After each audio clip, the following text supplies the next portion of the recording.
Hi, everybody. I'm Andrew Lowe, and on behalf of the MIT Sloan School of Management, I want to welcome all of you to the 2023 S. Donald Sussman Fellowship Lecture. And without further ado, I'd like to introduce our fearless leader, Dean David Schmidtlein of the Sloan School. Dave.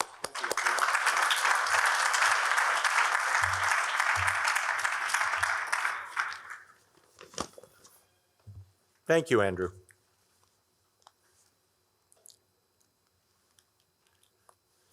So as Dean of this school, I'm delighted to see so many of you gathering together for this special and important celebration. As many of you know, the S. Donald Sussman Award was established in honor of Donald Sussman's career, ongoing for over 40 years in alternative investments and fund management, which is focused on quantitative and relative value strategies. Donald is the founder of the Paloma Funds and was a pioneer in backing the legendary early quantitative managers such as David Shaw of D.E. Shaw. The Sussman Award is presented to an individual or group best exemplifying Donald's exceptional career as a successful investor in quantitative investment strategies and models. This academic year, the selection committee chose Myron Scholes as the recipient of this award.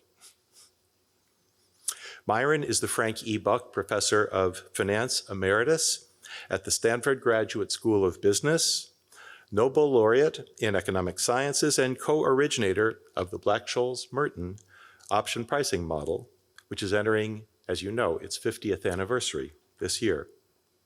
But Myron was selected not just for his contributions in option pricing, but also for his pioneering contributions in many other aspects of finance, including market microstructure, tax policy, empirical asset pricing, and of course, the practical applications of these ideas to investment management.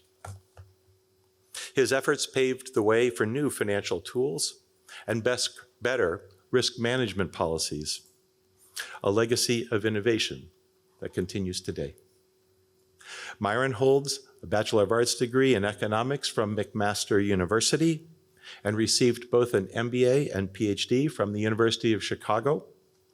After finishing his doctoral dissertation, he took an academic position here at the MIT Sloan School of Management, where his asset pricing research, alongside Fisher Black and Robert C. Merton, resulted in the famous Black-Scholes-Merton option pricing model. This new method of determining the value of derivatives was awarded the Nobel Prize in Economics in 1997. Today, Professor Myron, if I may, Myron will present on option technology and its applications. More to come. Before joining Paul Solman, which he will afterward, of PBS NewsHour for a fireside chat, I am told there will be opportunities for audience Q&A throughout.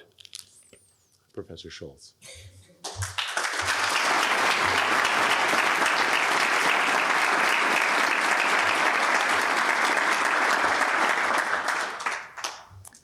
Thank you very much for coming and seeing many of you again. One of the interesting things about being here at MIT and knowing so many of you is that reminded me of the time when I went back to a reception in my hometown, which I hadn't been to for myriad years. And Alban was around, and basically I remembered the people there, not because I remembered how they looked, but I remembered how their parents looked. And so basically I was able to reassociate with them at that regard. But I look at you, and I had met Donald, and thank you very much for the fellowship and the lecture series. And I had discussions with him many, many years ago. And obviously his skill was to ask questions that were tough, but trying to get to the point and what we were trying to do. And I respected him for that, and I learned from those discussions. So success comes from the ability to do as he had done, and select among many and figure out what it is that he wanted to know and how he could build its activity in business. So that's something we do in academics, and very important to academics is there. I see my young scholar friend sitting in the front row here, Bob Merton, who, and I look at the building, and I came past a building to get here, and I thought maybe I was going the wrong place, because this building that Bob Merton lived in the first time he was at MIT here, gone. Now it's just changed. The building was floored. And looking at Cambridge here in Kendall Square, I mean, I had to use my Google Maps to be able to get around. It's changed so dramatically. And obviously this floor didn't exist. Bob and I and others had been on the second floor of this building. And then this one floor below was the brilliance of being at that one floor below, is that basically we had the faculty club, and I, coming to MIT, had the honor of being able to sit at the table and discussions with Paul Samuelson and Bob Solo and others on the faculty. And so it was a great learning experience for me, which I'll never forget. The only thing is, when Chicago made me an offer to return to Chicago and offered me $25,000 to return, and MIT offered me, Sloan School offered me $15,500 to stay, I decided that I was in bad shape. If you want to stay at a place and using an outside offer to boost your compensation, you have to be careful, because if the outside offer spread is too large, you have to go. And so I returned, but I was asked to come back again subsequent to that time, and decided that the cost of already making the change were high enough, and my commitment was such that I should fulfill my obligations to stay at Chicago. But it was a wonderful learning experience here, and a wonderful environment. And I see many of you, obviously, in the audience who had framed my life and made my world a better world by being here. Today, I'd like to talk about option technology and its applications. As you know, being a 50th anniversary of the actual publication of the Black-Scholes model and the Merton model. And Bob could have had his published before ours, but Fisher and I had a little trouble getting it accepted, actually, in a journal, which the Journal of Political Economy. It turned out that it was too arcane at the time, and we know what option technology has done to the world subsequent to that. So something that might look arcane today is maybe not arcane in the future. But it was a great experience debating and talking with students here, and Franco Modigliani and his seminar, and how we learn from each other. It was really wonderful. And I always appreciated the school and what it's done for me. I'd like to think 50 years and 25 years ago, which is great, that Bob and I were awarded the Nobel Prize in Economic Sciences. Obviously, Fisher Black would have been up there with us, obviously, but had passed away, unfortunately, in 1995, and was an integral part and became integrally involved not only in our seminars, but also at the school when he became a professor here for a while. So what I'd like to do is really think about why I really love being in a business school, is that we took a look at how applications and our theory would have a micro-positive economic approach. A theory first, that was a theory that really instructs or informs applications and how to help firms and investors make better decisions, and to great effect, which a lot of ways differs from the macro-positive approach that an economics department or economics group might focus on. And if you look at the applications that were built on the foundations of what we had looked at, one was Markowitz and portfolio theory. And what he informed us was that diversification is valuable, the idea of being able to think about diversifying risk through a portfolio and the like. And even he when he presented his dissertation in Chicago in 1952, it was the case that Friedman said, this is not economics. This is just statistics. It's not economics. But the beauty of it was showing the economics of diversification. And then Sharp went off and had, and with Tobin, obviously at Yale, also had ideas in diversification and what was important. And Bill Sharp followed on, looking at the capital asset pricing model and what differential risks, the Sharp ratio, and things that are used in practice now by every investment manager and many other firms. So, and then Fama and Samuelson talked about efficient markets and how market prices are important, and the market prices determine for us exactly actions and activities that we would be involved in.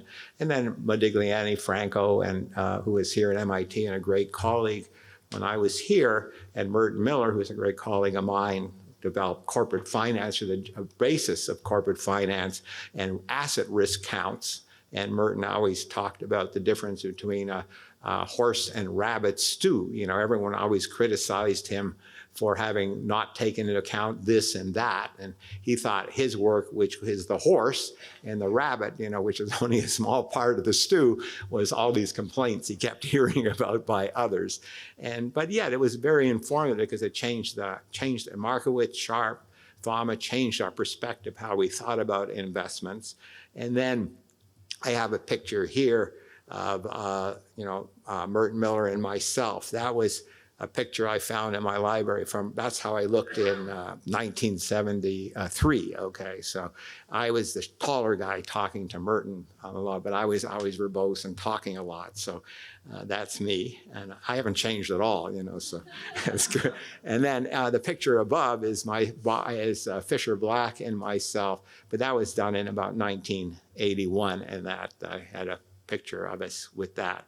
But really the option pricing technology that came really talked about risk transfer and state prices. And one of the interesting things about Arrow de Brue and the idea of this is a difference between the macro and the micro approach, is that if you have doing present value or doing discounting or thinking about value, that one would need to know all the cross-sectional states of nature and then time, and be able to take the prices that the market provided, the state prices the market provided, and discount to present value. Well, one of the interesting things with the option technology, and others have followed on from this, and they have that have done great work on this, is that if you have certain state variables, then as you did in the option pricing technology, such as the market, that you can then achieve or figure out all the state prices without having to abstractly think about them and without having to worry about actual utility functions. So the option pricing technology allows us to think a lot in different ways. And then I've added here that I thought was brilliant, and a lot of people have discussed it, is that Merton and Samuelson really brought into time and investments, because a lot of what we had thought about before was cross-sectional approaches, and time is so important in our lives. And I was really trying to think about it from a perspective of what if we did a virtual reality look at the past into the future? What if Bob were 95 years old now? and the like, what if we had invented options first, okay? And then portfolio theory and these other things had come afterwards? Would we actually have needed the portfolio theory and its implications, or would that all have been part of, what the option technology had provided for us? So it's interesting that basically we have, in the way we think about things in diversification, we talk about diversification, and Malkiel and others have talked about being diversified is really the only free lunch that you have, that basically you diversify your portfolio, get rid of all the residual risk, you have a diversified portfolio, and that's fine. But the real question is, what happens at time of shocks, and does diversification pay or does it not pay? And interestingly enough, there's data available on that from the option world. You know that an option on a portfolio is going to be less expensive than the option on the sum of the components of the portfolio weighted by their proportion in the portfolio. So it's interesting if you look at it. If you look at Bloomberg has a time series of this, and if you look at the time series, if you look at the implied volatility of the S&P 500 versus the sum of the components in the portfolio, at times of crisis or shocks, that you have the correlation goes to 0.97, okay, basically, which means where's your diversification? We know that diversification is lost completely. The option market is telling us that. Or at other times when you have everything is just noise or residual, there's not much market risk, the correlation drops to 0.1, so it is all over the map. The correlations are not constant over time. And basically, we have to have theories of understand why is it the case that the correlations change over time, and I really think of the problem we have is the little diagram here where we all use averages as the way we think about things. On average, we're going to achieve this, or average, we have time to do this. For example, in global warming issues, you think about degrees increasing in temperature, and they always talk about 2030 or 2050 as though there's just a smooth path going forward. But we have to include the idea of risk at the same time. And my friend George, who can't swim, and asked me about crossing the river here, and I say, George, don't worry about it. On average, this river is only 2 feet deep. And George is a little smarter than that. He says, well, what is the depth? What is it? Can I cross here? He says, well, it's only a standard deviation of one foot, 2 feet, 1 foot standard deviation. So he still asks me, what's the depth of the river right here? In life, every period matters. You can't take a long-term perspective. Every period gives you information about risk. And so that's really a very important problem about the flaw of averages and how we tend to do average things. And so either it's average returns or average activities. And obviously, Bob and Paul Samuelson had issues about that in terms of do we have a long run horizon in our investment, take the long run, or do we have to bring into account risk at all time? And we have to incorporate risk at all time in how changing risk affect us. Correlation is the same way. Stocks are not negatively correlated with bonds all the time. We had for many years, you had the stocks tended to be negative when times of shock occurred or large events occurred. Stock prices fell, bond prices increased. But if you had that situation, that's impossible because how can you have a positive rate of return for holding bonds and stock and having them always be negatively correlated? That's arbitrage, okay? And at times of shock, sometimes you have that basically they're positively correlated and sometimes negatively correlated. So how can we use option pricing to tell us something about whether they're going to be negatively or positively correlated? We can do that because basically when it's the case that the downside risk or the skewness risk, this drowning here that you see in this graph is very large. The downside risk of bonds are large and the downside risk of equities are small.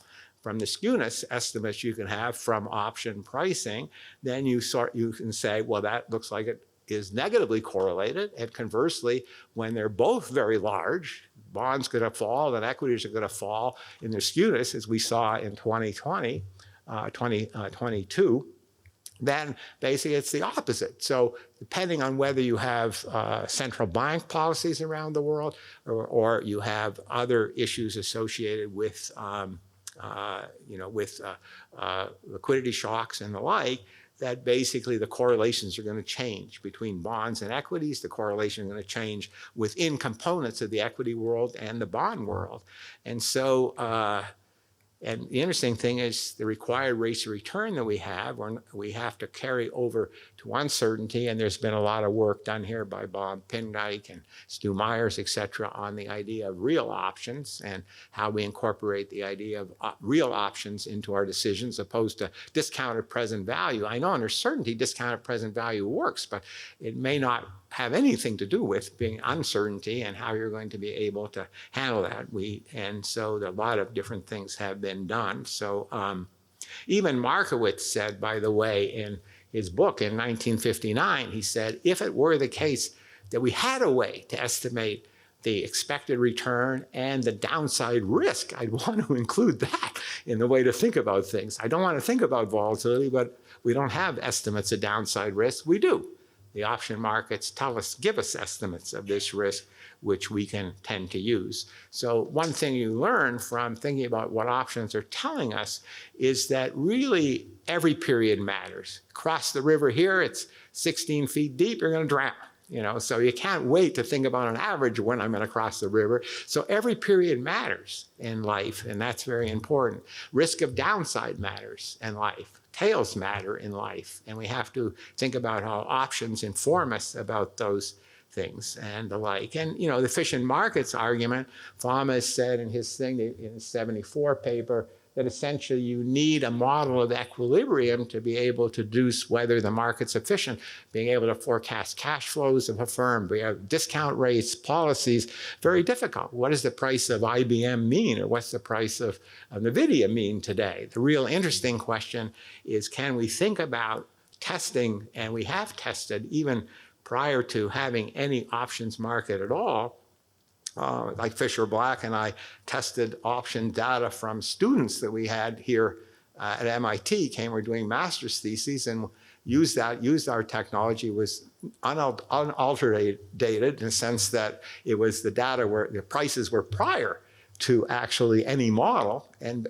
yes, the market was efficient. We had a model. You had a model of equilibrium. Therefore, we can test efficiency. And this was, and over time, it stood up. People talk about the option market as being inefficient. That's not true.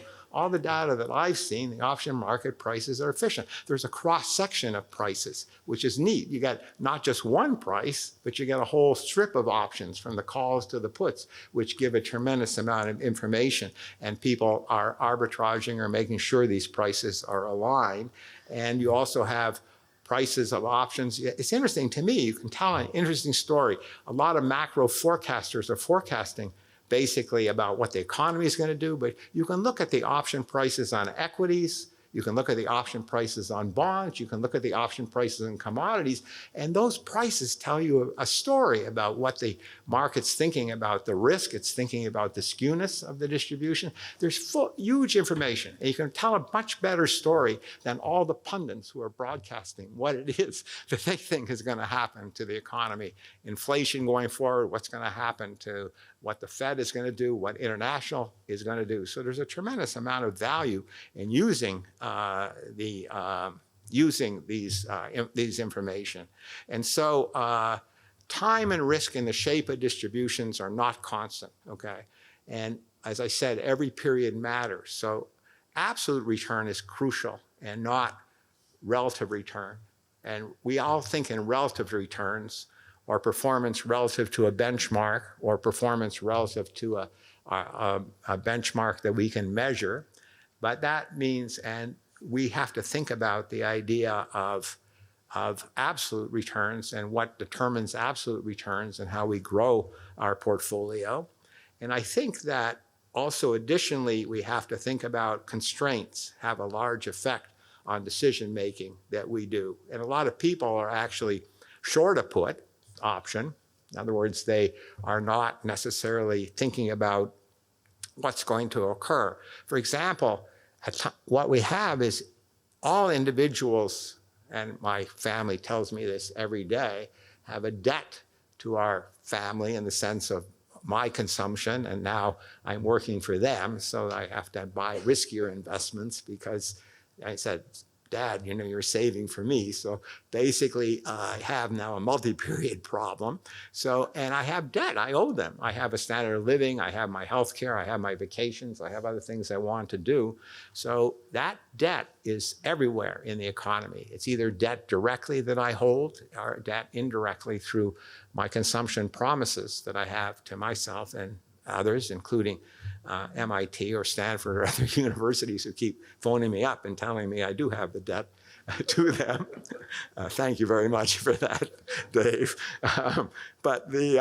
So the interesting thing is that endowments and retirees and pension funds all have these forward commitments, and therefore the tails of the distribution have a huge effect. and Bob and Paul have written about that in the past. If you're going to retire, or Bob told me many times when we had discussions together about his father who was going to retire, and then if the 1979 or 1980, well, I guess it was, or something, and then the market went way down, the debt that he had to his consumption and his family was in jeopardy. So the interesting thing in everything we do in optionality and thinking about options is, do we carry the umbrella or we don't carry the umbrella? It looks like it might rain, okay? And if we don't carry the umbrella, we carry the umbrella and it doesn't rain, that has a cost.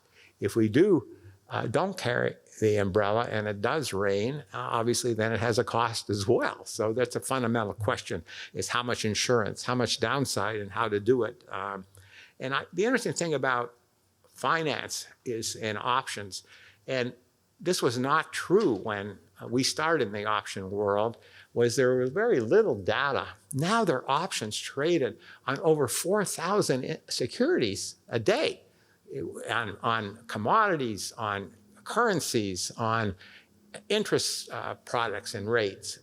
Every day there's myriad trades that are there. My God, only 18 hours left here. Anyway, the idea is that you have time series, right, but we have rich in cross-section. That cross-section gives us a lot of information about risk and changing risk that we have, and it's very important. And the goal of our investing is really thinking about improving our compound returns and wealth generation while controlling drawdown, because compound return is the absolute return is a function, not only the average return, but also a function of volatility or variance or downside and upside risk, and the good risk and skewness of the distribution. And we think about risk. The interesting thing about what risk is risk variance or volatility? No, we all think about risk as risk of downside. And if I could separate risk from the upside from risk from the downside, I enjoy risk of the upside. I don't like risk of the downside. That's my trade-off. And the neat part about the option markets, it can tell us what we can do and how we can separate these risks, or at least estimate what these risks are. And the skew, and you look at the skew data that's available historically, skew is when we have shocks. That's when the huge skew shows up, and you get times at which it tells you that there must be some form of liquidity crisis, some form of inability, supply-demand imbalances in the market that need time to work themselves out in the market, and those have very large effect on the returns themselves. So the option market really prices the downside as well. Just quickly here in terms of data, how well does the option market do? And I use the S&P 500, and you can see the implied volatility, the changing volatility of the market over time. Obviously, in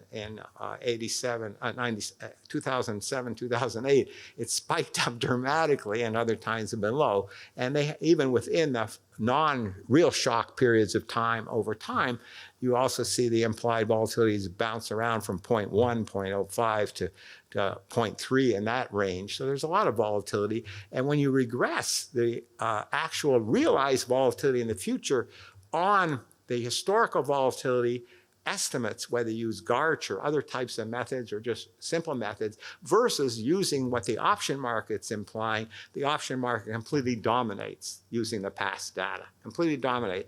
It's biased here in the sense it's only a coefficient of 0.8, but I think that's because the option market can't, very hard to estimate correlations among the various assets within the portfolio. And when we did a test here, the paper I'm working on, I have to write it up, but looking at individual stocks, the 1,000 most capitalized stocks in the stock market in the U.S., and it turns out that if you do a panel study, it turns out that if you just use the implied volatility to forecast future volatility of individual stocks, it turns out the coefficient is about 0.95, insignificantly different from 1. The intercept is 0, and any historical data gets wiped out. It doesn't, you can use your historical data you want, but the option market is efficient and it subsumes these data and gives just much better predictors. So I think basically in terms of changing time, that really we have to concentrate on compound returns. And You can make money by forecasting the future, or you can mitigate the constraints of others. And that's when there's liquidity premiums might be high or low. And I think another way in which we have to move forward in thinking about things is smoothing the ride going forward. A boring ride to reduce volatility drag, to reduce this lack. If you have excess volatility, that excess volatility is going to reduce your compound return. And if you can reduce excess volatility, then you have a smoother ride going forward. If you manage your risk by going between risky or less risky assets, by taking account of downside risk and change in downside risk, you can also improve your compound rates of return. So the way I look at it, fascinating enough, and another thing that I had done is from 1997 to 2020, thinking about the standard portfolio that's used, the 60% equities, 40% bond portfolio, right? And you look at that, and so what I did was say, okay, what is the downside risk of a 60-40 portfolio? 30%, 35% down in the times of crisis, even though the volatility of the S&P 500 is around 15% on average, as we saw. That means that if you're 40%, 60% of that, it means you can only have like a 2 standard deviation move is 20%, but 35% down is more than 3.5 standard deviations, so very large drawdowns. But the interesting thing is that if you buy puts and put spreads to actually protect your downside by buying options, to go be down no more than 30% by rolling options to handle these shock times, that the cost was approximately the same as being a 60-40. So 60% in equities and 40% in bonds means that if the equity premium is around 5% a year, 4 5s or 2, it's costing 2% a year to actually protect, to buy insurance. So a 60-40 strategy is an insurance strategy. You know, it's protecting you at 2% a year, while the cost of the put spreads is 2% a year. So it's the same thing. So either you buy put spreads to protect your downside to 30%, buy insurance in the market, and 60-40 strategies is insurance. So any portfolio strategy you have is an insurance strategy. It's substituting for directly buying insurance in the market. Even though we had a so-called great bull market in bonds, where from 1980 to 2020, interest rates fell dramatically. And two is that, you know, the correlation between bonds and equities on average tended to be more negative than positive over this time frame. So, you know, so the question is a better alternative or similar alternative to actually buying a 60-40 portfolio? All these portfolios that endowments use, which talk about risk, they're all insurance strategies. And you have to think of them in terms of insurance and how they work. So I just a few costs here. Let me do the, let me go, okay. One interesting thing that I just wanted to show here is that basically that people talk about private equity and the extra returns you get from private equity.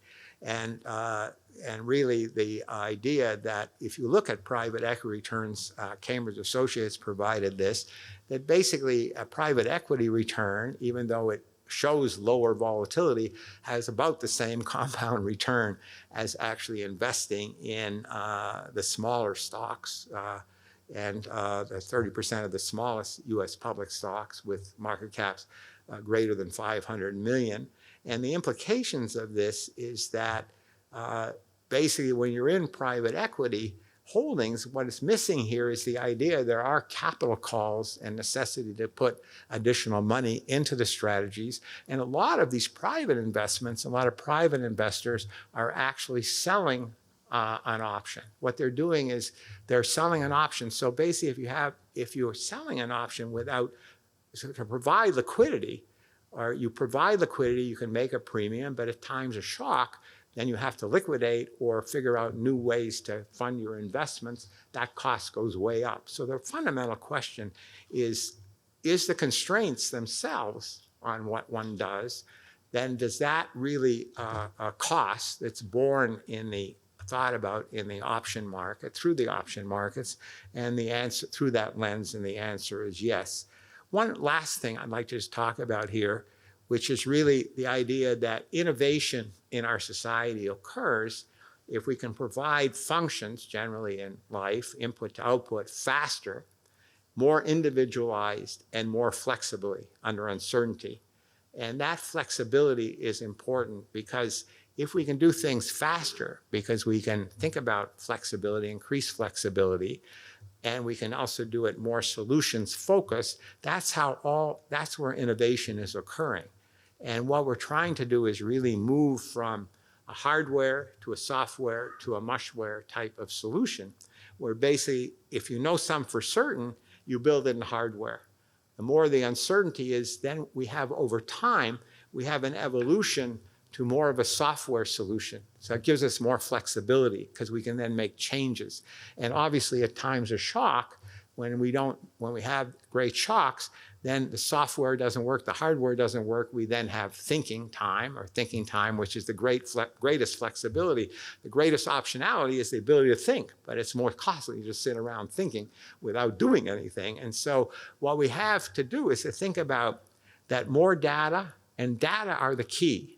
As we have more and more data, we can move more to the innovation will occur in terms of software, in terms of the idea of flexibility, and will create then for us more of an ability to think about how to reduce the constraints and the cost of having the hardware solution. Because the hardware becomes inflexible and costly. It's the lowest cost, okay, but at the same time, it's the case that it is the most difficult to adjust. If you know something for certain, you build in the hardware. But if then the more uncertainty you have, you build in software. So what is happening in terms of investment in firms, it's my belief that they move from the hardware solution to the software solution by garnering more and more data. And the more flexible you have, that reduces the cost of the hardware solution and substitutes a lower cost option. So reduce the volatility is really crucial through data, through analysis, and everything we do in the business schools and that, whether it's through trying to garner information and data to create more of a software solution, to create more of a flexible solution, to reduce the cost of the option. So we talk about real options. The interesting thing is a real option assumes that things are fixed somewhat, in my view, and we can't change. The question is we redesign firms over time. We design firms in a way to create the flexibility through data and through new technologies that actually increase the flexibility that we have. So I think I ran out of time. I'll stop. Yeah. But I could have gone on.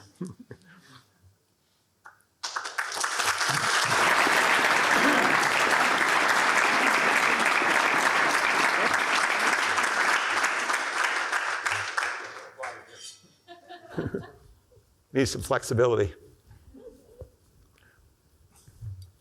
Okay, questions from the audience? Yeah.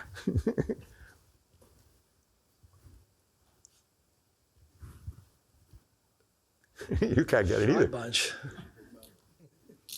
Okay. Oh, thank you. I'll get up. Yes, Donald? So when you were working on your option pricing models, did you recognize, oh, sorry, usually people can hear me all loud enough. First of all, thank you. Right. So when you were working on this model, did you have any idea that you were going to kick off a revolution in the investment world in the use of computerized technology? I mean, because, so much of the credit you've been given is for coming up with this model that lets people come up with a standard.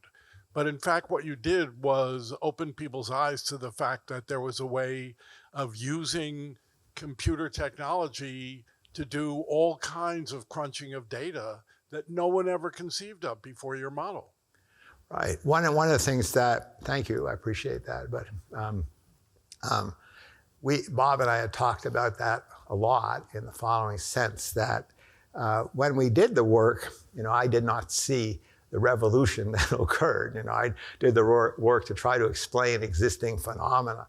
And innovation takes a long time because even we did it in the late 70 or so and published in 73.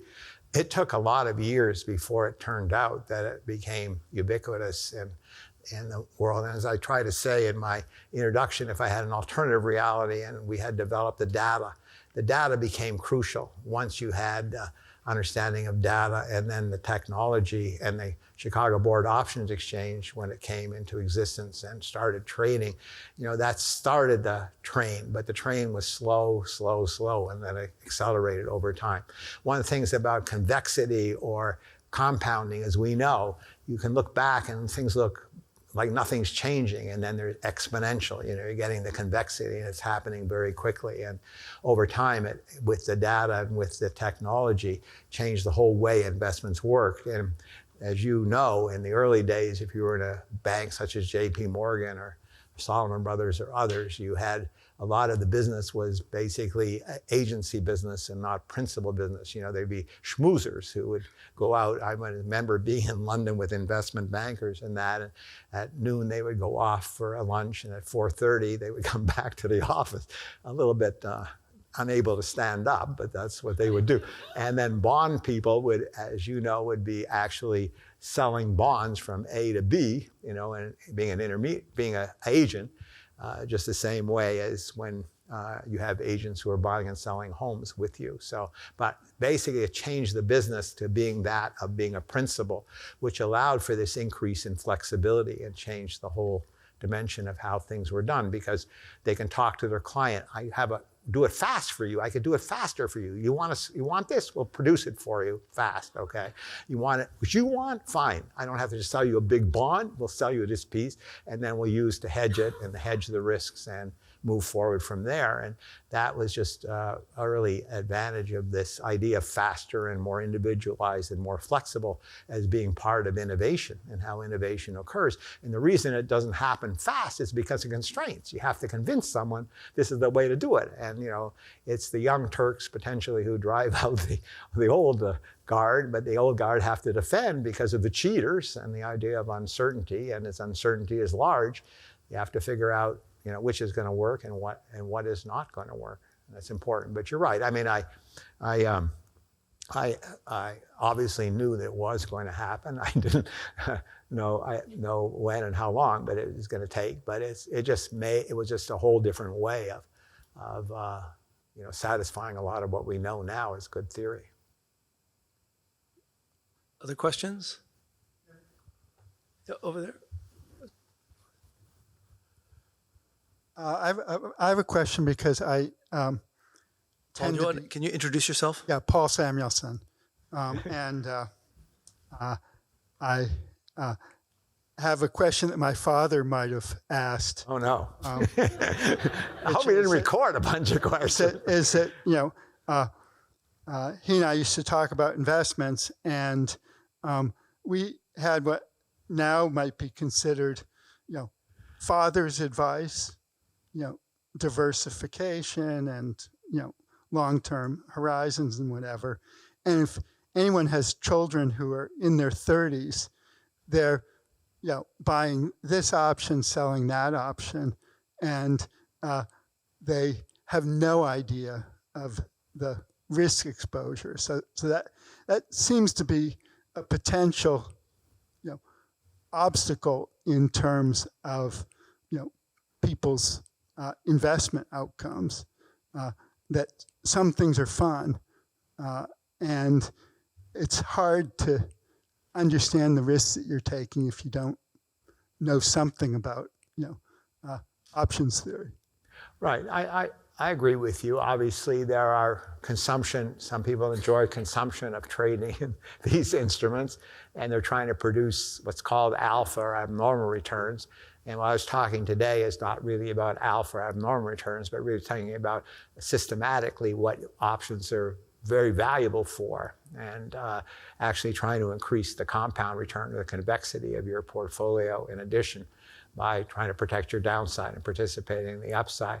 So the interesting thing is, if there are skills necessary to do this, every individual doesn't have to do it. They can hire an advisor to do it, or someone who has the skills to do it and has those abilities, and will do it that way for them. And there's a difference between a systematic approach to doing something and an approach which is actually consumption-based. In your view of your father's advice, he was thinking that your skill set in buying options was probably low relative to maybe taking an alternative route and trying to save for the future in a different way. So I'm not against that. I just think that basically that the market and option pricing is, I've always been surprised and am surprised at how efficient it is. And so it's a lot of what these people are thinking of trading in options, they're protected against their own views by having a price that is pretty efficient. Question here, Larry. Hi, Myron. Larry Kotlikoff. So, Larry. I'm intrigued. I don't know that much about the option literature, and I wish I knew more. You're free to buy a lot of books, We're glad to sell you those. Buying the stocks and the bonds. I'm just doing it the other way.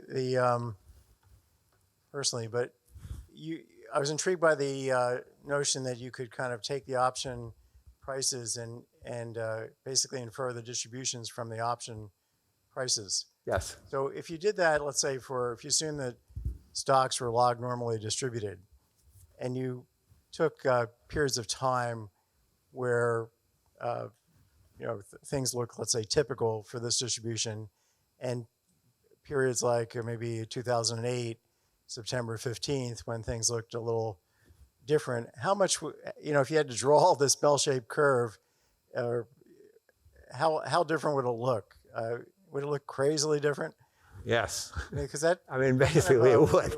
That's the brilliance of having we can make an assumption about what the distributions are, whether they're log normal or constant over time. But what I've seen from the data that I've seen and the analysis that I've done, the risk is changing all the time, and correlations are changing all the time, and correlation between stocks and bonds are changing all the time. And so it's the case that just assuming historical data and using historical data, why we use historical data is because basically we don't have any information about the future. And so if you can marry together historical data and a cross-section of information about crowdsourced information, then you're much better off. What I find, it's like driving your car. When I used to leave MIT to go to Lexington at home, there'd be a helicopter flying over the Memorial Drive, and it would tell me, you're in a traffic jam, and later on, I'm sure people that go now to Lexington or Belmont, there's Waze or other things, and they tell you what the risks of the road ahead are. They tell you what the traffic is. And they tell you not only what the traffic is, but whether to get off and go somewhere else. So the idea, in finance, I worry that we drive our car too much by looking at the rear view mirror, and everything is looking at the rear view mirror and looking at the road behind, and the windscreen or windshield is very small. The very sophisticated people are always looking at the road ahead, and getting as much information about the cross-section as they do about history or time.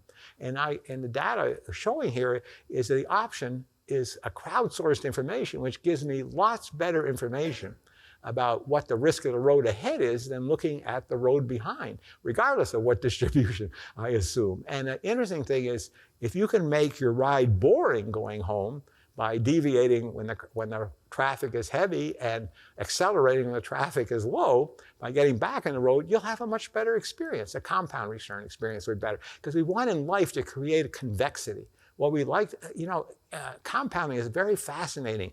But if you can have a little bit of convexity, save some of the downside, bad risk of the traffic, and participate in the upside, that little convexity compounds tremendously. Even though you don't see it. Everything is linear, we think, but it's really nonlinear. If you can create nonlinearity, you can lots of value. So that's what I really think is the beauty of having now such large data sources, data which exists, as I say, 4,000 or more options are traded each day, which gives you this information. Question over there. Jim? Jim Paterva from the Economics Department. Myron, thank you so much for coming and for a great lecture. Thank you, sir. When Ben Bernanke was here at MIT to deliver a commencement address about 15 years ago, he pointed to the development of option technology and financial engineering as one of the really important developments that had come out of MIT. And at that point, it helped do a lot of risk management in the financial sector. but this is in some ways, you're preaching to the choir here, right? There are folks out in the broader world who say this is all just within finance. What has this done to affect real behavior? And as your swimmer or non-swimmer example shows, right? If the options gave you enough information to know the maximum depth of the river, you'd take a very different real decision along the way. So I'm just curious as to how you think from examples you've described, whether it be retirement saving planning or the real options that you alluded to earlier, where do you look in the real economy for the places where the insights from the option and the improvement in information that comes from the technologies you've described today, where we get the really substantial gains in thinking about productivity or other things like that, decisions that are affected by the kind of information this creates? Thank you, Jim. Actually, even working backwards from your statement, the idea is really thinking about, in the real economy, thinking about innovation and the idea of what generates flexibility in the system and where is the development going to occur? Where can we forecast development? If we need to have a hardware solution or a very staid solution, when does that fail? And if that fails, we know that innovation is going to occur to actually mitigate the cost of those constraints or cost of having inflexibility. I went to Chengdu in China a number of years ago, and Foxconn people told me, Myron, he says, we want to show you something, but it's going to be a secret. You can't tell anyone. So I said, okay, I can keep a secret. And so they took me to a factory. It was completely dark, bigger than this room here, but iPad parts went in one end, robots were all along the way, iPads came out the end. Inflexible. I knew at the first moment there that Apple was not going to change the design of the iPad for years because they had spent a fortune being able to produce the most efficient iPads at the lowest cost, okay? But then that happened in robots, okay? Innovation. Robots had a smart brain, a smart computer. Then manufacturers started to realize that we're inflexible. We can't change anything, okay? First of all, to reprogram these robots are going to take forever, and there are going to be mistakes made. It's going to take forever to reconfigure. So then what we have now is a whole evolution that occurs to having dumb robots with having a computer cell phone in their brain, and they set it to software, and the software can adjust not only one robot, but a whole bunch to create flexibility. And then we have, in the future, we're going to have robots with AI talking with sensors there, and they're going to be able to communicate and make flexible decisions. You can't drive your car now and have a sensor in your car telling another car is coming and send that information to a program in the cloud and then sending you back with an instruction. It's going to have to be sensor to sensor. It's going to have to be faster. It's going to have to be more individualized decision making. It's going to have to be flexible. And that's where the evolution occurs. It's basically in the real economy, it's really thinking about what does options tell us about the cost of this flexibility. And it also tells us about the cost of inflexibility and tells us what we're going to see changing. And innovation, we know that, and the interesting thing is innovation occurs to reduce volatility because there's uncertainty is because of the information set you have. When I started to play golf, and I read 100 books on golf, and I said, I can play this game. I understand it's a nonlinear parabolic equation, and it just has a fixed point, and you get a little bit of chaos in your swing, and basically I'll just have to swing and get rid of that little bit of error, and that my ball will go exactly where I want. So what happened was, then you get on the course and you start swinging and you realize the dimensions of my game were very small relative to the dimensions of that time Tiger Woods and others who had reduced the uncertainty dramatically. So if you reduce the uncertainty, then you can move more to the hardware decision. So we're always trading off the flexibility decision with the hardware decision. And this AI, for example, I've been worrying about this, is that we get the exact answer where there's no uncertainty at all. Do we make the wrong decision because we don't realize that the information we're using in the AI is so convoluted that it's not giving us enough flexibility. So, another thing that you realize is like when you have your macro policies, macroeconomics, you have the idea that the fundamentals of the economy are fine. Don't worry about it, And it reminds me of, in the macro policies, of what we did with our land policies. What we did is we put out every fire, and then the fires were all put out. So it's no volatility, no uncertainty.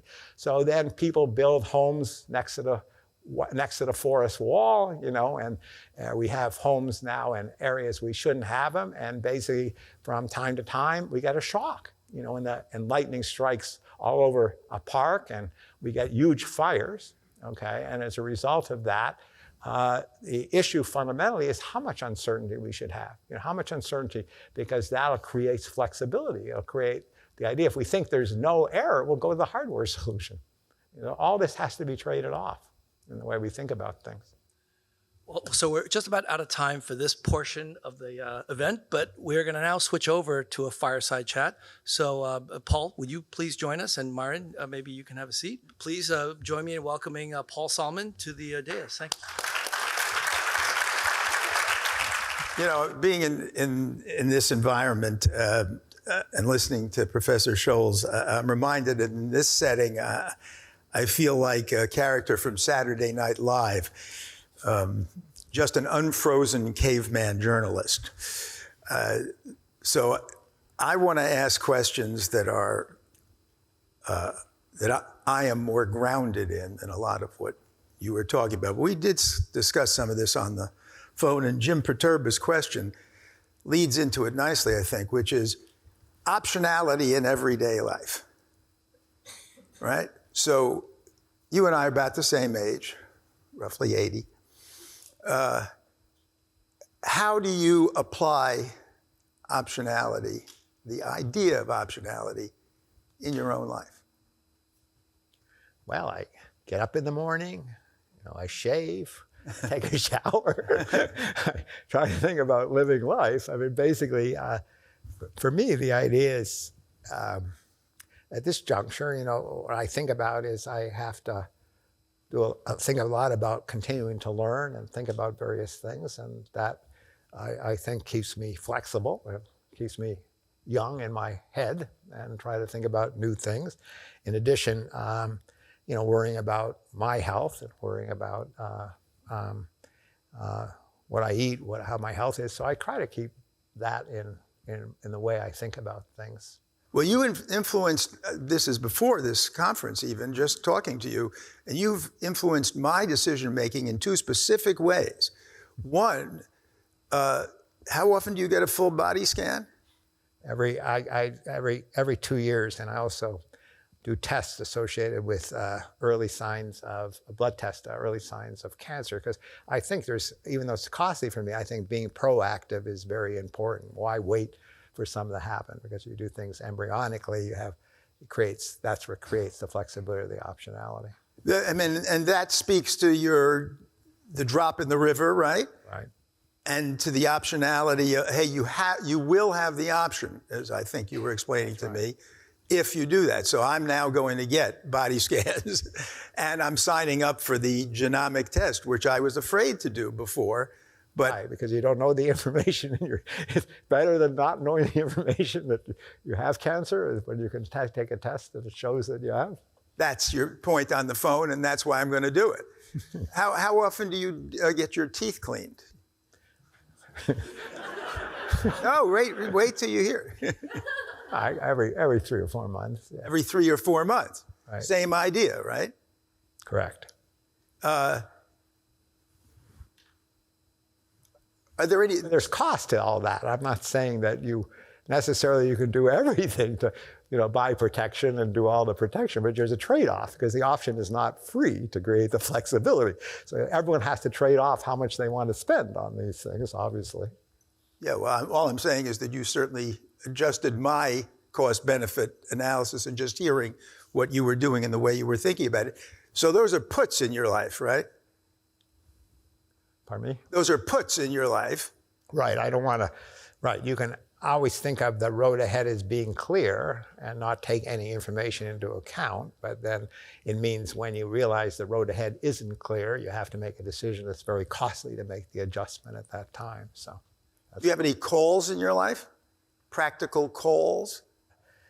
Yeah, I mean, basically, we're always taking the upside potentially if it's there. Obviously, in the sense of looking for those opportunities that have large upside relative downside. I think one of the greatness of investors. The great investors are not looking for symmetric payoffs, not looking for upside volatility and downside volatility being the same. The great investor is always looking for those times when the upside volatility is greater than the downside volatility.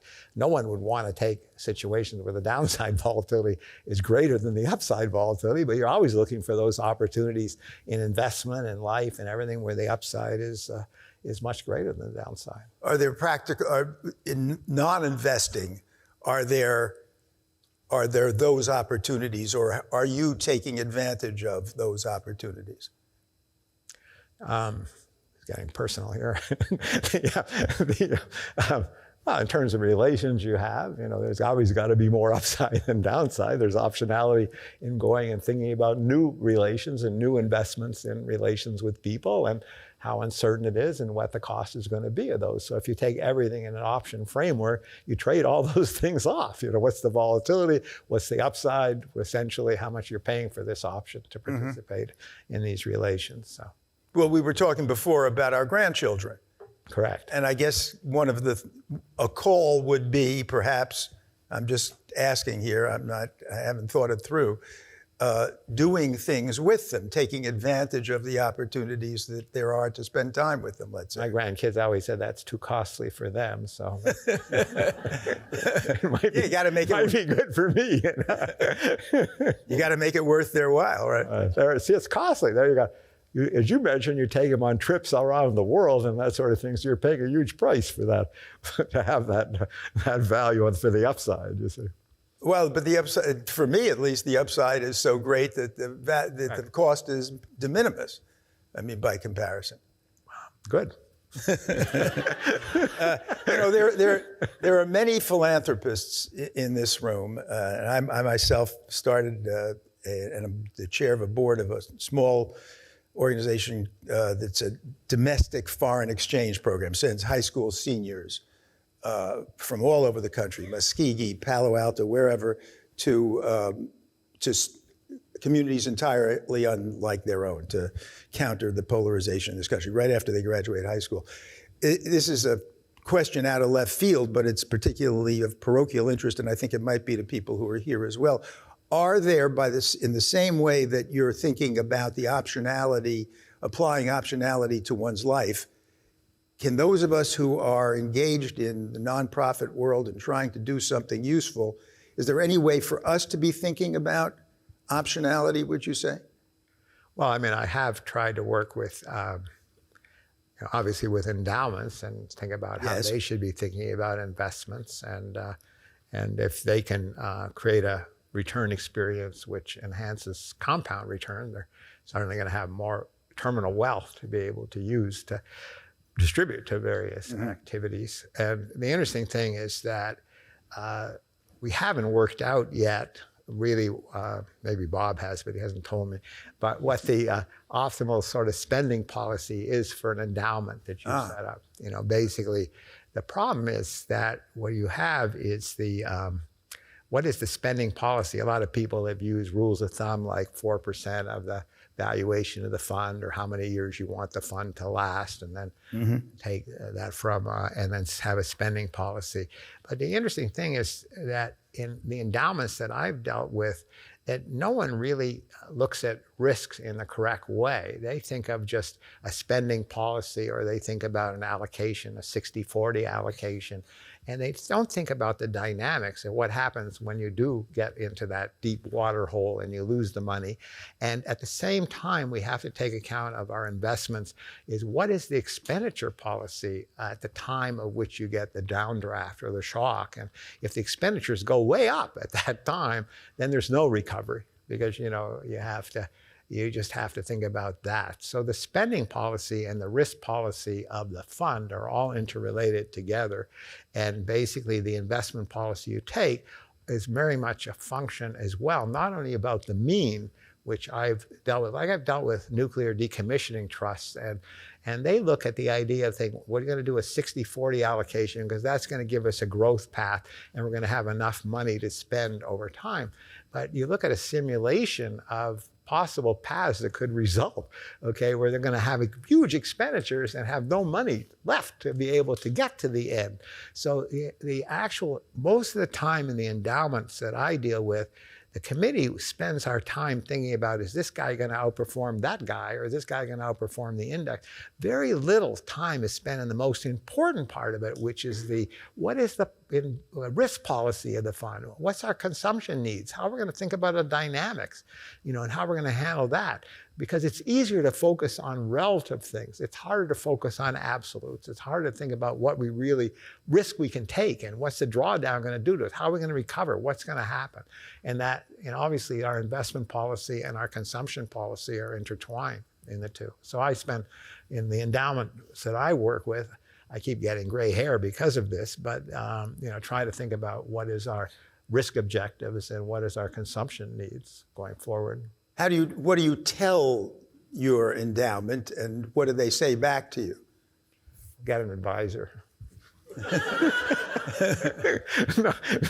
They don't want to hear this. No, because it's easier to talk about performance relative to a benchmark. It's much easier to say, how are we doing relative to Jones? The same thing in schools. When you look at sending our kids to schools, the idea is everyone wants their kid to be an A student, at MIT, or when you have your kids in your classes, they all want to compare themselves relative to others, but they never ask whether they're learning anything. They just want to know what the relative grades are.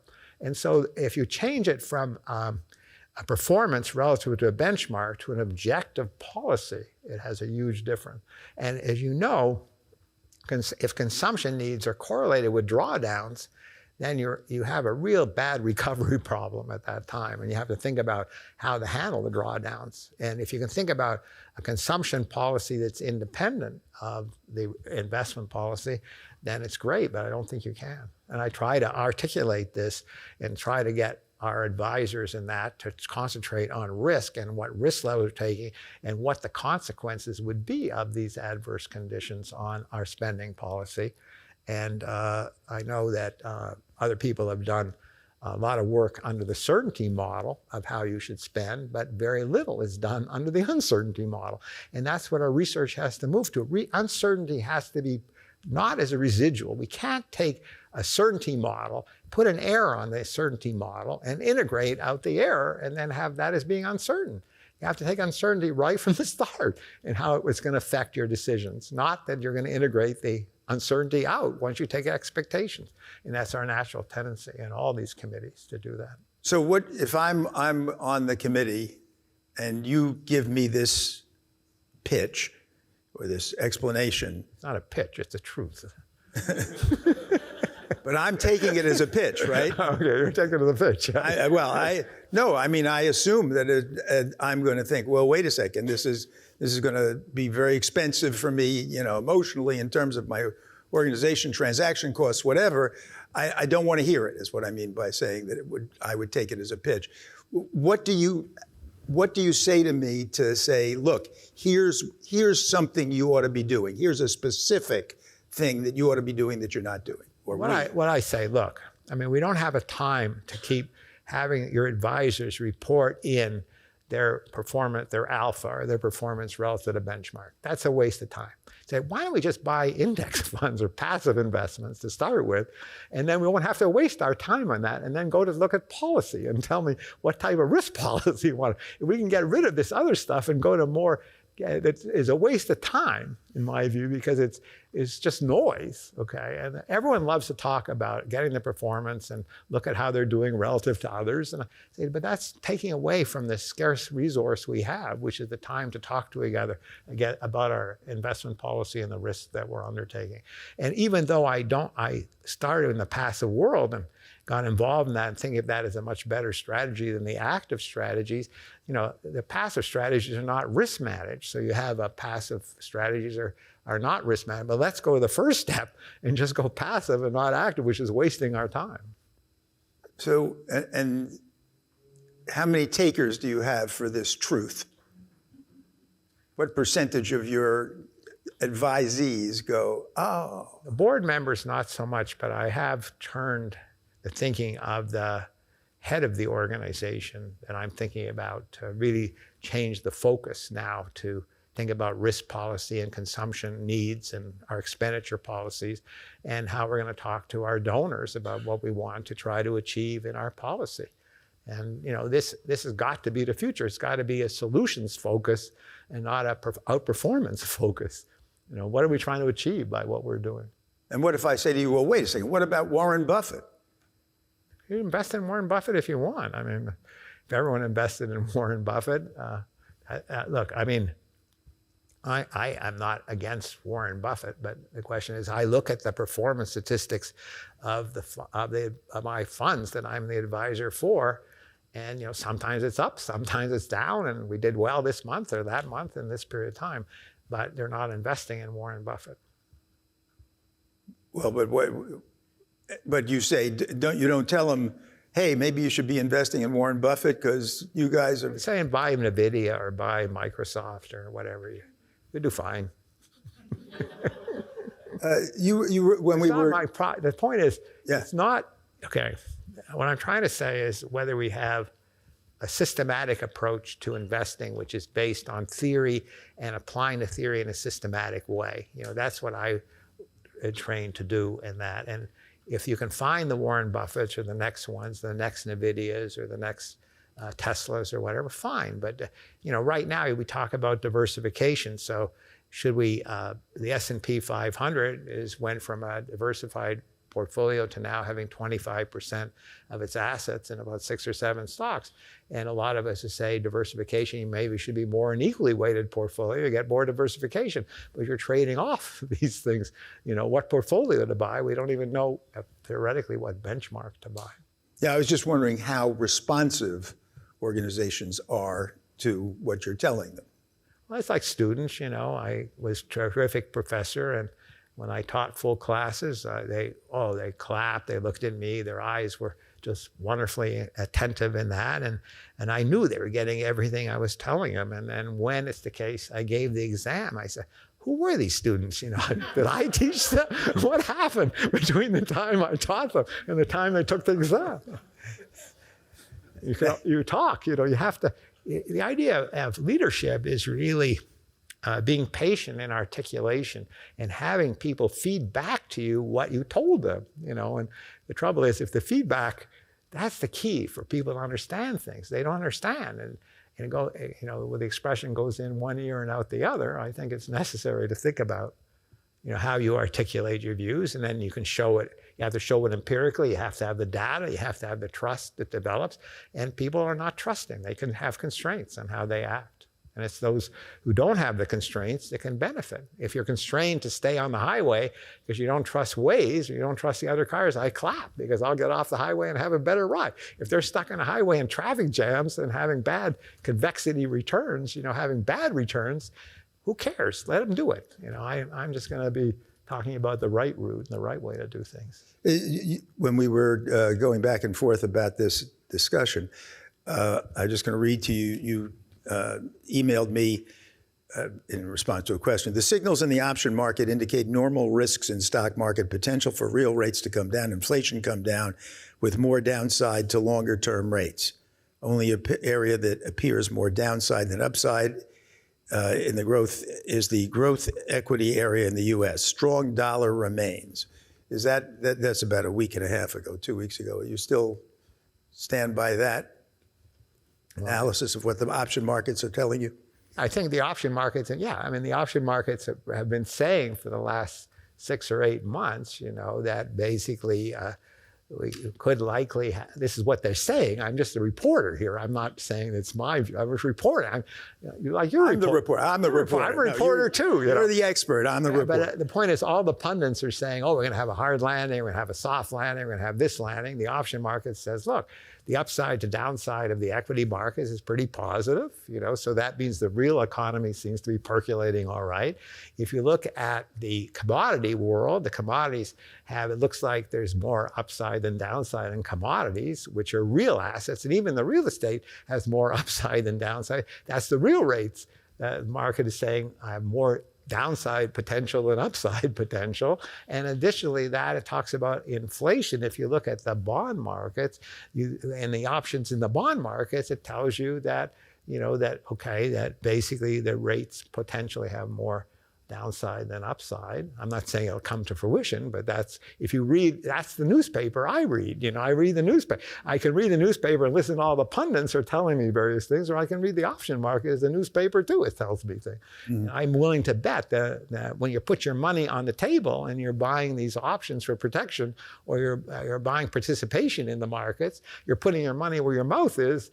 That speaks louder to me than you guys who are reporters or get reporters in who tell me exactly what they believe is going to be the future. So you will never hear me tell you what I believe the future is. Okay. I quote Paul. You get other people on who are willing to. Whatever. We don't need to personalize it to that extent. I'm just kidding. I just always quote John Kenneth Galbraith, who once answered a question by saying, "Madam, there are two kinds of economists, those who don't know the future and those who don't know they don't know." And that's been my stance ever since I heard him say it. I'm saying, though, that markets know the future, too. Yeah. You just have to be able to extract information from the market. Yeah, I don't think... And they don't know the future perfectly, obviously. I once moderated or helped moderate many years ago an argument or a debate between Zvi Bodhi, who those of you know, I just had a long walk with him a couple of days ago. He's doing pretty well. He was a little diffident about coming to this particular event, despite some goading from Andy Lowe and myself.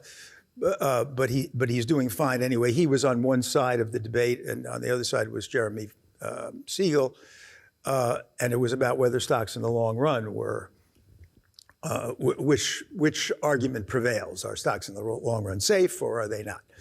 And Paul Samuelson was there. Maybe he was moderating. I can't remember. It was a long time ago.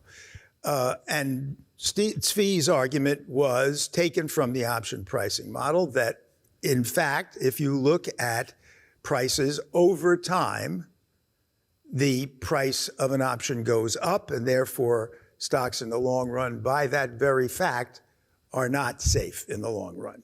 Your take on that? Well, yeah, it's the same argument we've been having, obviously, that you just look at the mean. Obviously, it looks like stocks are going to outperform bonds, but you could have a huge shortfall, and if you want to buy protection, the story goes, not my story, but other stories that basically you go to your advisor and you say, look, in the long run, stocks are going to virtually certain to outperform bonds. Yes. Virtually certain to outperform bonds. So you say, okay, I like the virtually certain, but I'm going to go to my buddy at Goldman and see if I can buy an option which is going to protect me against the fact that stocks are not going to outperform bonds, and I want to buy protection against that. And they come back for 10 years of protection, it says it's going to cost you 30% or 30% protection. How could it be the case? It's virtually certain it's going to cost me 30%. Mm-hmm. It's because over this 10 or 15, 20 years or so, the distributions could be quite diffuse in that, and if you have a shortfall, you get killed. Okay, you can drown. You can be the guy in the average, it's your average, and you can drown in the sense you never get out. It's one thing in life to say the law of large numbers. The interesting about time is the law of large numbers does not apply. We have one run of time. We have one run of time. And that's a much different look-see than having the law of large numbers. We can have repeated games on various things. We sort of try to think about probabilities and how from the past give us information about the future, but it's still just one run of time. And we have to think about that. And as Bob and Paul have said in the past, you got to think about the distribution of risk. Risk have to be primary in our thinking. They can't be secondary. They can't be a residual. And everything we try to teach in the business schools or in our own research and activities is the idea is how can our modeling and thinking help you make better decisions and applications. And you can't just think about the certainty world when you're articulating to that. Why has financial engineering become a dubious phrase, or a phrase that has an aura of negativity associated with it, do you suppose? It does. It's what Andy told me Andy told me that when we were corresponding about this very event. Well, I think that basically the financial engineering is the difference between financial engineering and the way I would say it is really think about, you want to have a dynamic risk management policy? And that seems to me a better way to say it than an engineering, which is a solution to a particular problem. And I think that we've evolved over time to really think about it is that risk is dynamic, distributions are changing. Let's think about how we can think about dynamically what we want to try to achieve. And we move more towards a solutions focus, more towards individualization and doing things more quickly. And I think that basically a lot of the issues in financial engineering was immediately when there's a problem such as in '08 in the market, it's all because of derivatives that are causing this problem, which is false information. If you really look at the data, it wasn't derivatives. There wasn't blow-ups in derivatives. And so immediately people glom onto those things they don't understand and no one blamed them. Right now, the Chinese are being blamed for everything and as a like that. Why? Because they're over there, they're new. And so it's fundamentally the real issue is if we have over time analysis and correct analysis, we then can see what the value is, if you call it financial engineering or dynamic risk management or whatever you want to call it, or creating solutions using technology and using derivatives to facilitate solutions more quickly for individuals, more idiosyncratically, then we see it has a future and it will survive forever. Well, I was thinking about, when I was framing that question, I was thinking about a BBC or Horizon, I don't remember who, an English documentary that then got changed here in America about LTCM, and you and Bob were in it. And as a TV producer, I watched the version, actually Svi Bodhi sent it to me, and thought, oh, these guys have just been set up. This is sort of the worst of what you can do as a journalist, and it was consequently, with Andy Lowe's help, changed in the American version. But it's that kind of view of financial engineering as nefarious that I think I was alluding to, and wondering why is it an easy target? Is people are confused by it or don't know what it is and therefore demonize it? Well, I'm fine. If people want to demonize something, it will be demonized until it's turned out that the value added of what is being done sufficiently swamps that activity and it will survive. I believe in a survivorship thing. And if you look at the Chicago Board Option Exchange options, there's trillions of dollars are traded in this daily. And you look at other things like swaps and futures contracts and all these contracts, if they're that nefarious, they would disappear, they disappear, but they're very much part of our lives and how we deal things in a dynamic risk management framework and very crucial. So I look at survivorship, people at one point in time can say, don't use this, or this is bad, this is horrible, this is evil. But, evil is in the eyes of what it does or doesn't do, and its value added is so important for society. If you were constructing Black-Scholes-Merton model today, how might it be different? I'd leave Merton out of it.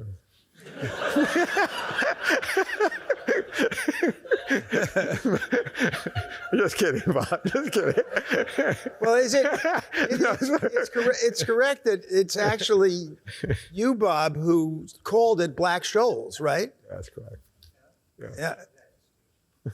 No, it's not, Merton isn't in it because it is to everybody in a room like this, but it isn't because you referred to it.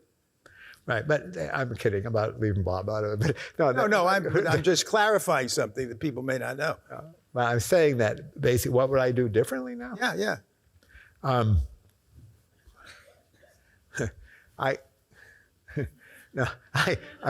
just kidding. I'm being lighthearted here, but not among friends. But the interesting thing is that, obviously, you have to take, when we initially developed the work, Fisher and I started off, and we were hunters and trying to get this as far as we could in we went forward, and a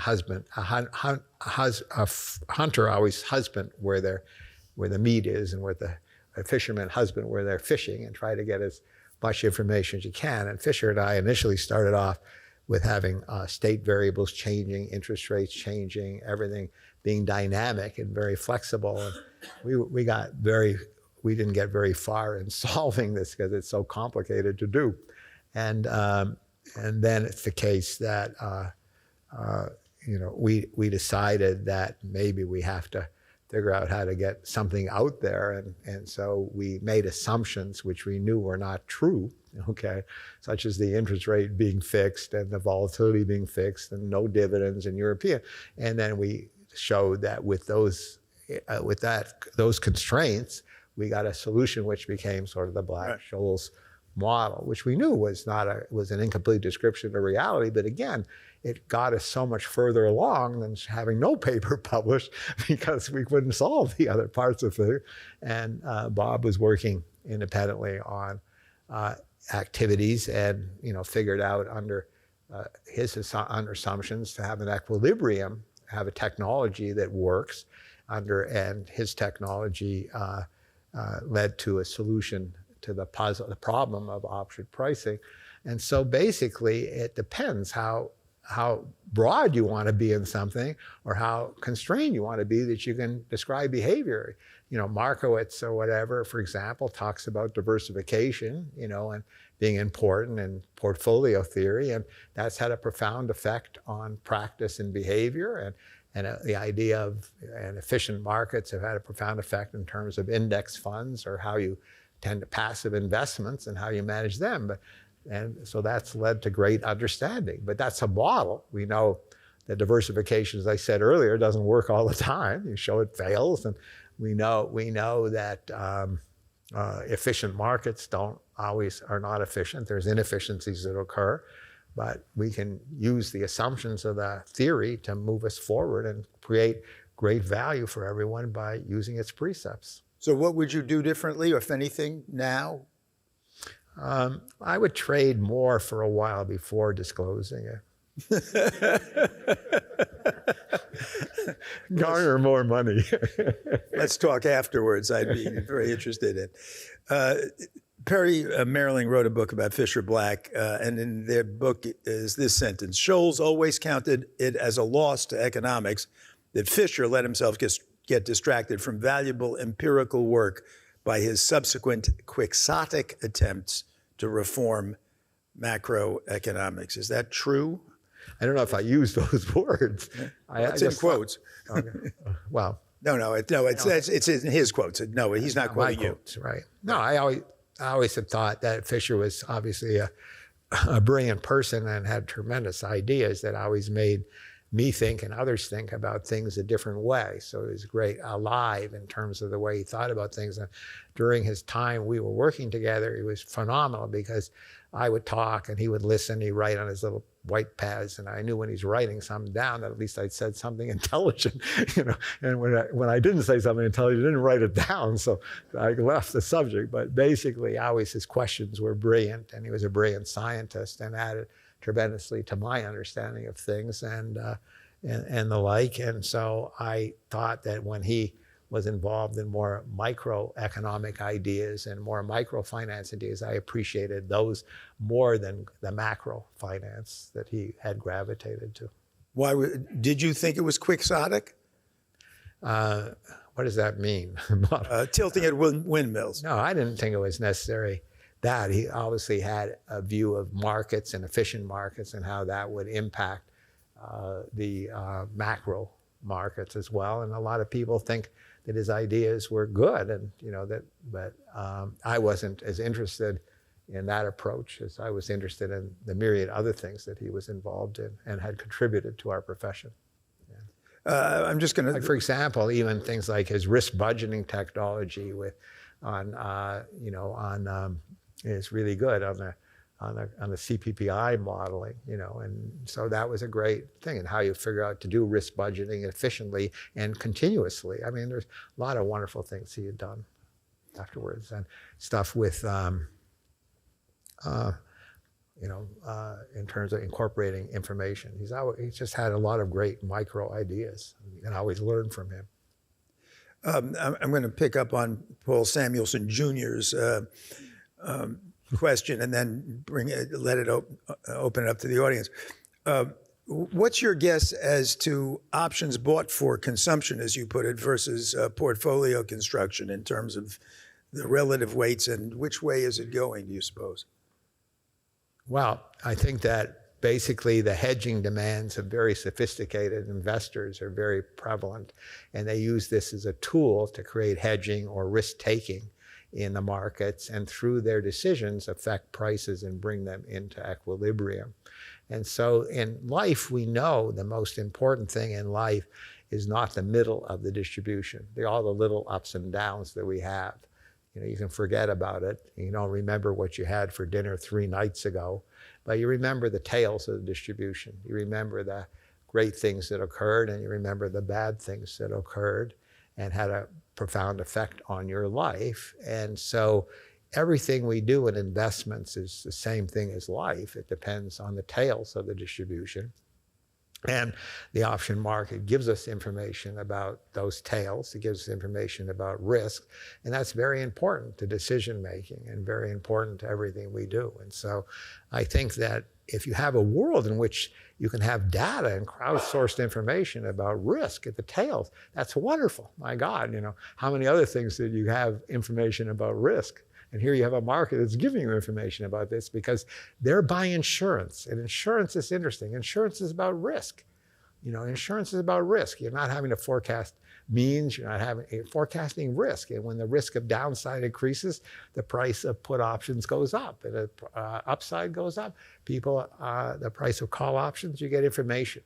So it's an information-rich source, which is fascinating to me and so valuable to me, that we can get information about the tails and risk, and we create a better risk management philosophy. And hedge funds and other active managers are using these as hedging or risk management devices and use it as part of their everyday lives. And if people want to use the option markets because it has leverage, and there's a lot of gamma or convexity in the short-dated options, that's fine, but that's not where the information-rich investors are going to be. They're going to be in the longer-dated options. You can have a separation. You want a gambling option? You can have overnight options if you want to gamble and you can go to Las Vegas or other things. But what I'm doing is saying, where is the information source rich that we can use to really enhance our idea of having asset management and having management in terms of the risk of the road ahead. We don't have to use the crowdsourced information from Waze or from Google Maps or sensors of the road. We know better if we want. I think he was worried about if young people are using options as gambling, whether or not that contaminates the signals that you think are so important. I agree that it could, especially, but most people are gambling really at the very short-dated options, which give you a lot of juice, or what's called gamma, a lot of changes. But basically, more of the information that's very rich, if you look at the data, is when you get outside that range. I'd like it to be the fact that we didn't have the noise in the overnight options. I like every piece of information is important, but so what if you have a lot of people it's segmentation, you just know where they're going to go. And so if you want to garner information, you don't go there. Mm-hmm. You're not worried about it. Some questions. How much time do we have? Does anybody? 10 more minutes. So, okay, great, Andy. So, yeah, in the back, and there are mics, as you can see, going around. Yeah. Thank you, Professor Scholes. My name is Arun Muralidhar, and I've spent the last 30 years in asset management. And I want to go back to 2 very important comments you've made, because I deal with global investors, institutional investors. Could you bring your mic? Sorry, is that better? Better, yes. What surprises me is the proportion of investors who actually do any kind of dynamic beta risk management that you're talking about, probably even less so who do it systematically, and then even less so who do it relative to liabilities or a stochastic goal that they have. And I'm wondering, how do we change this? Because it doesn't seem to be something that they pick up in an MBA or a CFA degree. Right, because we should have had, Bob should be 95 right now, or 100, you see. And I should be 103 or something. Because basically we had started earlier and gathered the data sooner. Okay, and they had Chicago Board Option Exchange came. We wouldn't have gone this route. I think we would have brought it in more. So that's one of the great things about MIT and the programs here, and that in the research that's being involved, this becomes primary focus. It's just going to take more time, and you have to have, I'm still pounding the pavement, and not sitting in my backyard just drinking sarsaparillas. I'm trying to propagate these ideas and moving them forward, and it's valuable. You're right. But I get the same problem you do. People are constraints. Why are people constrained? We have to understand constraints. Constraints are not costless. Is it lack of trust? They don't trust people to do this dynamics for them. How do we build trust? Trust and constraints are the same coin on the other side. One is the heads, one's the tail. The less trust you have in someone, the more you constrain them. The more you trust them, the more you allow them to deviate. So in the future, passive risk management will be a dynamic system, and it'll be, when we look at the index or the markets, they'll adjust dynamically to changes in risk and not have the constraints that tend to be dominating at the current time. Constraints have a cost. I agree with you. Peter?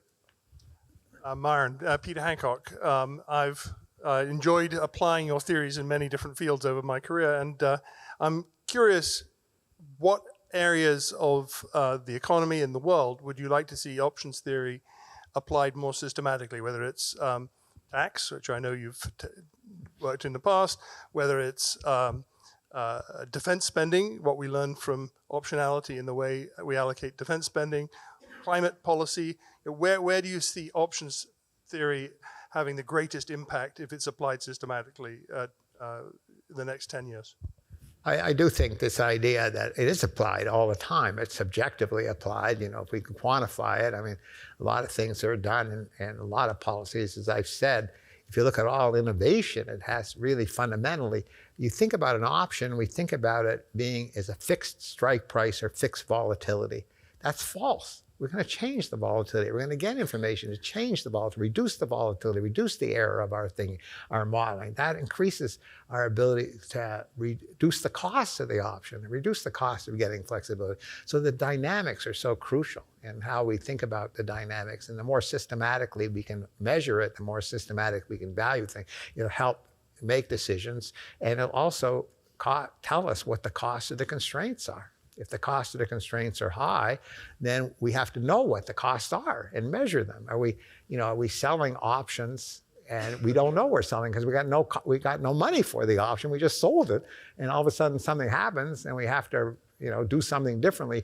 Is we can keep measuring and have more data to keep measuring and more evidence, and more data we have, then the more it'll come into being. Without data, you don't get implementation. That's what we did early on, right, in our quantitative research. We had data in equities. We had data in fixed income. More data we had, we built that database, created research. All of our lives are inductive. They're not really deductive. We get from the data, we then build theory, and then we test the theory, and it's all by induction. So that creates a better theory from the data we have and what we learn, and then it'll get itself into decision making, into things that people are doing, and that's what the evolution's going to be. Can you speak specifically to climate change, for example, since we were talking about it a little earlier? There's an example of craziness, is the idea we say we have 2030, 2050 goals. We're going to keep as a linear function, we're going to be able to do this over time. But as we know, what happens if we have a tail event? How does science in terms of climate change and our modeling and thinking about it handle the fact we have this bad outcome exactly the time when expenses go up dramatically? So do we have the time to wait to 2030 and not, or is it in 100 years maybe we'll get back to non-global warming, or global colding again, or back to normal, but we might not be here 100 years from now. So the question is how to handle tail risk, and the decisions that are made are all based on linear models, or the idea that we have this projection, we're going to do this over time, we're going to do this slowly, et cetera, without taking account of the costs and consequences associated with shocks that might occur along the way. For example, if you have in Arizona right now, I hear that if the energy grid would go down, and 4 or 5 days later, we'd lose 400,000 people. They just couldn't live in these areas. So what would you have us do? What would you have Arizona do? Well, I'm too old now, so it's nice. Well, they're going to ask. They'll call you up and ask you. Nice to be old. Pardon me? They'll call you up and ask you. No, I would really think about how we can use the idea of, again, starting off with market prices to try to inform decision making we are doing, okay, and to use that in terms of our thinking about how to value these things, and to really try to use the data to explain, the consequences of these adverse events and what the costs might be. And right now it's the case that we're seeing that movement of energy, or different sources of energy, and energy will be manufactured in the future and not extracted or mined. And we have whole new sources of feedstock that'll feed the new energy manufacturing world. And so the question is, with that, do we have enough investment or enough time to make that come into being? Or what would happen if we increased investment in this direction? But I am not doing research in that myself. But your gut reaction now, I mean, you've just created a scenario that's not certainly zero probability, right? Which is that the grid would go down, and you're talking about a cost of grid going down for 4 days. And just to use your numbers, I mean, I know you're pulling them out of a hat in a certain way, but and it costs 400,000 lives. I mean, and 400,000 lives at current at 5 million or 6 million a life, which is what the statistical value is at the moment. You're talking, you'd want to spend a whole lot of money, I would think, really fast. Correct. Right. So the real interesting thing is we have to measure it. We have to go in that direction of our thinking and ask those questions, and then make decisions based on relevancy of our information. Not just assume that we have this time, not just assume that we have a certainty world, not assume that we're going to go forward in time and everything's going to be hunky-dory because we have this time to do things. If you tell me, it's like my kids doing homework. When they did it, they say, I got to finish my homework by the time I go to bed. You say, okay. So they don't do anything, and at the end you get this big shock. They're not going to finish the homework before they go to sleep. So the idea, you have to think about what the downside risks are as well. Yep, I have time for one more question. Hello, Professor Scholes. I'm Anup Basu, from a visiting fellow at MIT Sloan from Australia. So I work with a lot of retirement plans and superannuation funds, as they're called in Australia. Close to your. And basically, most of the trustees, they understand the importance of protection using put options, but they're wary of the cost. And as you have alluded to a number of times today, I just wanted to know your views about a kind of active hedging strategy as opposed to something which is very passive, like holding the option. So basically, when the fund allocates a certain portion of their portfolio to buying put options, and then if the implied volatility goes up before the expiry of the option, they actually sell it when it hits a certain threshold, and that profits then fund buying future protections. Right. Well, it's one thing in terms of why you're buying protection. I mean, a 60-40 strategy, as I said, is an insurance strategy. You're insuring, but it's a linear insurance strategy. If you buy put options, it's a non-linear insurance strategy. It doesn't kick in initially, but then it really kicks in later on, and you catch up in terms of your protection for the downside. So the interesting thing you're referring to is the idea is that when they are doing these asset allocation thing, they're buying insurance as it currently is. They're buying equivalent of put protection in a sense. But the interesting thing is, what do you do when you save your downside for these endowments or these annuation funds? Then when do you redeploy the risk that you saved? Or that you buy protection, and you buy protection, then what do you increase your risk again, or you just you do nothing? And the problem is, what risk are you trying to protect yourself against for the downside risk? Do you do it for fast drawdowns, or is that what you think the world is going to be, or do you do it for more slow drawdowns? And so what is it? Why are you protecting yourself, and what risk policy you're taking? and what the implications are. If you have funds that are very active, in supplying intermediation services in the market, such as hedge funds or others, what they're doing is trying to protect their downside, because if people are selling options and not realizing they're selling options and therefore have to make adjustments in their risk, you'll end up in situations where intermediation services become very valuable and people step in to provide those intermediation services because they're going to make a very high rate of return. So if you're having your annuation funds, the real fundamental question to ask first is not only the protection of the downside, well, what protection we're doing and why are we protecting it, and what are we going to do if we do protect if a bad event does occur. Thank you. So Myron, in closing, I want to just point out one thing. The prize committee in its deliberations obviously recognized your contributions to option pricing, and this is the 50th anniversary, so that's been a big focus today. But in fact, the Sussman Fellowship was really given for your contributions to quantitative investing above and beyond option pricing.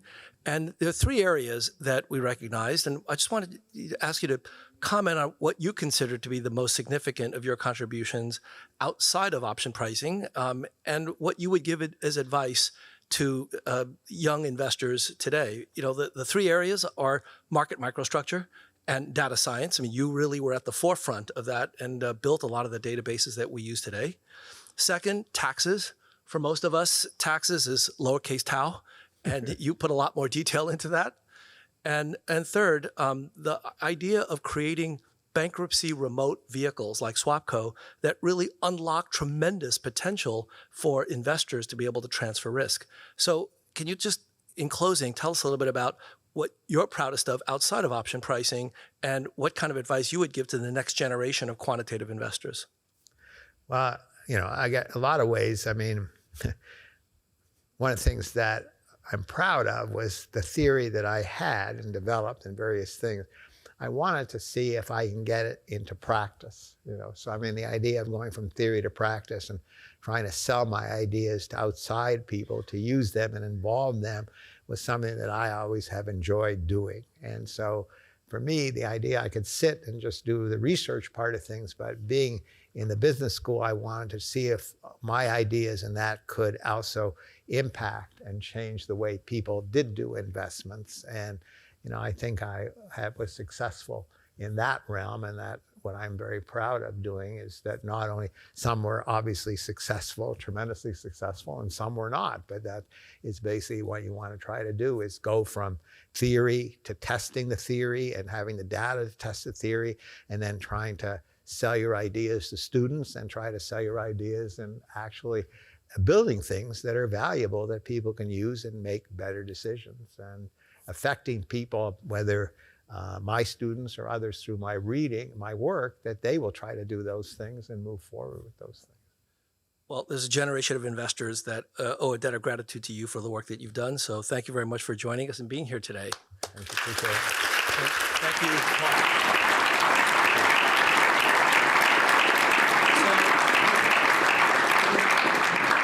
Let me wrap up by turning it over to Jonathan Parker, the chair of the finance group at Sloan, to close us out. Thank you, Jonathan.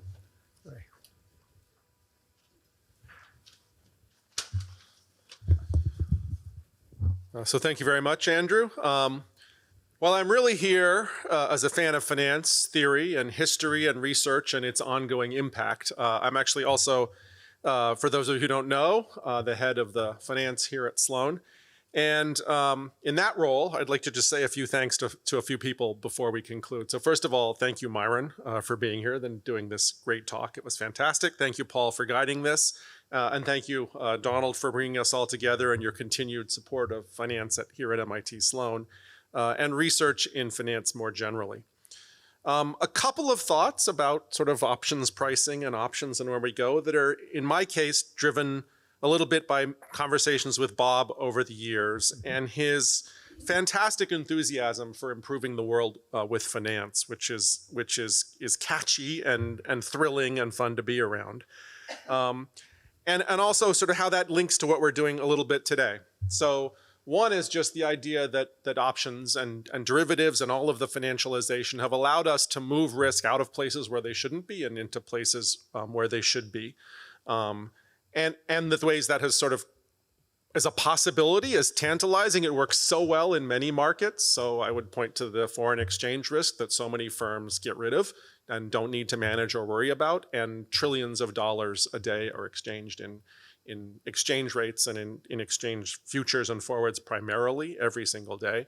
So I like to tell my students, world GDP is traded in a week on foreign exchange markets. And so it's an enormously useful tool. But then also Bob's always told me, like, well, it's great because it allows banks not to hold credit risk or interest rate risk. And we can kind of look at recent history of 08, 09 and say, oops, credit risk, and early 2023, oops, interest rate risk. And so one of the ongoing roles that we have in finance is teaching both our students how to use derivatives correctly and well, so management goes much better, and also policymakers and governments. So as Debbie Lucas likes to tell me, the governments are the biggest players in the financial markets. Governments are the biggest financial institutions in the world. And so Thursday here at MIT Sloan, we have the Golub Center for Finance and Policy running a conference that's following our Merton Scholes Fisher 50th anniversary conference. A Black Scholes, I'm sorry, I'm getting Doesn't matter. We all know that's tomorrow. On Thursday, we have the Golub Center for Finance and Policy, and we're doing a whole conference day on governments as the options in which they hold in financial risk. And so that is both available online and in person on Thursday here, and I'll encourage you to take a look at that. And secondly, I guess I'll pitch to the idea that just there's financialization sweeping the world. One of the big trends in any newspaper is how much financialization is changing the world. And that we've thought a lot about options and derivatives in finance for the corporate sector, but right now the household finance sector in the United States issues more debt than the corporate sector in the United States. So through mortgages, auto loans, education loans, credit card debt, all of this ends up in financial sectors. And all of the household behavior beneath it is essentially priced with options. Households can default, they can walk away from loans, they can refinance loans. All of those are options that they are thinking about exercising. And so pricing all of that debt is fundamentally about using options and pricing it.